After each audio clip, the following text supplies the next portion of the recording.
Cet épisode s'ouvre sur une tension domestique que la série installe avec précision. Aydan et Kemal qui cohabitent et qui ne s'accordent sur rien. Elle lui rappelle que la première chambre est la sienne. Elle refuse qu'il s'installe trop près. Lui insiste pour partager l'espace. Elle veut garder son indépendance. Ce qui rend cette scène intéressante, c'est qu'Aydan et Kemal ne se disputent pas par incompatibilité. Ils se disputent parce que vivre ensemble oblige à rendre réel quelque chose qu'ils gardaient jusque-là dans le registre du possible. Et Aydan appelle Seifi pour lui expliquer la situation en dramatisant. L'avenir de ma petite fille est entre les mains de Seifi. Des résultats de laboratoire planent, des secrets circulent. La légèreté de la scène cache quelque chose de plus lourd qui n'a pas encore été dit. Serkan installe un tapis roulant dans le jardin pour Kiraz. Il veut lui montrer comment marcher dessus. Eda s'inquiète qu'elle se blesse. Et puis, ils partent visiter des écoles privées ensemble. Eda se fâche. Elle pense qu'il essaie d'imposer ses règles dans sa maison. Serkan répond qu'il veut juste savoir ce qui plairait à leur fille. Ce mot, leur fille, dit quelque chose que l'épisode ne commente pas. Il est posé là, dans une dispute, presque en passant. Mais il change tout. Et quand Serkan avoue qu'il cherche à être pardonné, Eda reste ferme. Même si tu manges des patates crues, je ne te pardonnerai pas. Leur dispute révèle une vérité que la série semble installer délibérément. Ils ne se parlent vraiment que quand ils se disputent. La colère est leur seul langage encore commun. La cuisine est vide. Pas d'asperges, pas d'avocats, pas même d'olives. Serkan refuse d'aller au supermarché. Il affirme n'avoir jamais fait ça de sa vie.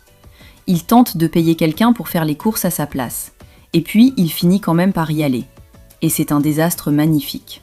Il est complètement perdu, incapable de choisir les bons produits. Il appelle à l'aide par vidéoconférence, paniqué devant la variété des marques. Il ne sait pas comment choisir une pastèque. Honnêtement, cette scène m'a fait rire. Parce que Serkan Bolat, l'architecte le plus réputé de Turquie, déconcerté par un rayon de légumes, c'est le type de détail que cette série place avec un timing parfait.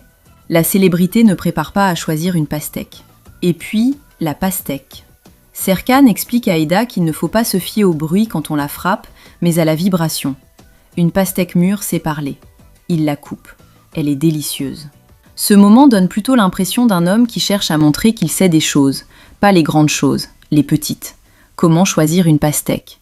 Comment être là dans les détails ordinaires?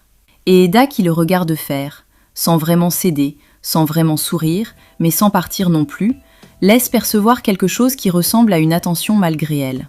La dispute reprend vite. Elle lui reproche de vouloir tout contrôler. Il insiste qu'il a changé. Elle lui répond qu'il n'est pas le seul à devoir évoluer. Et il avale une patate crue et sale pour prouver sa sincérité. Ce passage ressemble presque à une scène de comédie romantique des années 2000, sauf que les blessures en dessous sont bien réelles. Inguin est pris dans ses mensonges. Piril le soupçonne. Elle découvre qu'il cache une activité parallèle. Elle menace de lui arracher le cœur. Et puis, elle explose. Elle l'accuse de l'avoir trompé, de lui voler son énergie, de la ridiculiser devant une autre femme. La tension est palpable. Mais derrière les éclats, la série glisse quelque chose de plus doux. Inguin lui reproche de ne pas prendre ses ambitions au sérieux. Elle se moque de son projet de cuisine. Puis elle goûte ses farcis et reconnaît qu'ils sont délicieux. Ce détail laisse percevoir ce qu'on connaît bien chez ce couple. Que leur amour et leur complicité ne sont jamais très loin, même dans les disputes les plus intenses. Parfois, il suffit d'un farci bien réussi. Une mystérieuse señora de Nice arrive et insiste pour voir Serkan. Elle le décrit comme un homme honnête et fort et veut l'emmener pour une surprise liée au travail. Eda, agacée, menace de la mettre dehors si elle ne part pas immédiatement. Les rumeurs s'enflamment. Serkan et Denis auraient été vus ensemble, souriant, peut-être même main dans la main. Des photos circulent. La jalousie d'Eda refait surface. Serkan tente de justifier cette rencontre comme un simple projet portuaire. Eda n'y croit pas. Ce qui rend cette scène intéressante, c'est que la jalousie d'Eda, dans un épisode où elle dit à Serkan qu'elle ne lui pardonnera jamais, dit quelque chose qu'elle ne formule pas encore. On ne se méfie pas d'une personne qui nous est indifférente. Pour calmer les esprits, Eda propose de faire un pastel improvisé avec Kiraz. La petite veut y mettre du chocolat. La cuisine devient un terrain de complicité mère-fille. Ce moment donne plutôt l'impression d'un épisode qui respire, après les disputes, les jalousies, les soupçons, une cuisine avec du chocolat et une petite fille enthousiaste. Et cette image-là, Eda et Kiraz ensemble dans une cuisine, dit quelque chose sur la vie qu'Eda a construite. Une vie avec une petite fille, des gâteaux, une maison. Une vie qui fonctionne. Et que Serkan est en train de traverser comme un vent, en installant des tapis roulants et en visitant des écoles, sans avoir encore mesuré ce qu'il dérange. La directrice de l'école fait son entrée. Elle parle de l'importance de la famille dans l'éducation. Un enfant heureux vient d'une famille heureuse. Eda est séduite. Elle se souvient même avoir observé cette école pendant sa grossesse. Mais les places sont limitées. Il faudra passer une interview familiale. Endin et Purul comprennent que ce sera une compétition acharnée. Ils se jurent de devenir les meilleurs parents. Ils refusent d'abandonner. Ce passage fonctionne presque comme une métaphore de toute la dynamique de cet épisode. Tout le monde se bat pour une place. Dans une école, dans un foyer, dans le cœur de quelqu'un. Et personne n'est prêt à céder la sienne. Seifi regarde une série télévisée où tous les secrets sont révélés, notamment l'identité du vrai père du héros. Cette mise en abîme n'est pas là par hasard. La série semble l'utiliser comme un commentaire discret sur ce que cet épisode installe.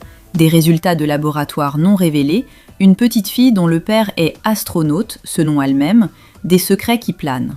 Et Seifi qui regarde une fiction sur des vérités cachées, pendant que les vraies vérités de cet épisode attendent encore leur moment. Ce détail change complètement la façon dont on lit le reste de l'épisode. Keram, découragé, jette ses croquis à la poubelle. Il pense qu'ils sont mauvais. Pina lui propose un pari, montrer ses dessins à Serkan. Et le soir, Keram et Pina discutent, les dessins d'architecture sont remis en question. Serkan, toujours exigeant, pourrait les rejeter ou même licencier Keram. La pression est énorme. Ce passage laisse percevoir quelque chose de réel sur la façon dont Serkan fonctionne, même quand il prétend avoir changé. Son exigence professionnelle n'a pas disparu. Et pour ceux qui travaillent pour lui, cette exigence-là peut être aussi bien une chance qu'une menace, selon ce que les dessins contiennent. Ce que cet épisode laisse percevoir surtout, c'est que Serkan est revenu dans la vie d'Eda, mais pas dans sa vie. Il installe des tapis roulants, visite des écoles, choisit des pastèques, mange des patates crues pour prouver quelque chose. Et Eda résiste. Pas par indifférence, on l'a vu, sa jalousie est bien là. Mais parce qu'elle a reconstruit quelque chose sans lui. Une maison, une cuisine, une petite fille qui fait des gâteaux. Et accepter Serkan dans tout ça, c'est risquer que cette vie-là soit à nouveau traversée par quelqu'un qui part, qui oublie, qui blesse. La méfiance d'Eda n'est pas de l'orgueil, c'est de la mémoire. Et dans cette série, la mémoire a toujours été la chose la plus précieuse et la plus dangereuse à la fois. Dites-moi en commentaire, cette pastèque que Serkan choisit pour Eda, les visites d'école, le tapis roulant pour Kiraz, vous pensez qu'il a vraiment changé? Ou on a l'impression qu'il fait les mêmes choses qu'avant, juste dans un espace différent? Je lis tout. Un like et un abonnement, ça m'aide vraiment chaque semaine. Merci d'être là. Rendez-vous tout de suite pour l'épisode 143. Les résultats de laboratoire qui planent, l'interview familiale pour l'école, Señora Denise qui reviendra probablement, et Eda qui mange du chocolat avec Kiraz, pendant que Serkan avale des patates crues pour être pardonné. J'ai l'impression que les vraies conversations de cet épisode n'ont pas encore eu lieu.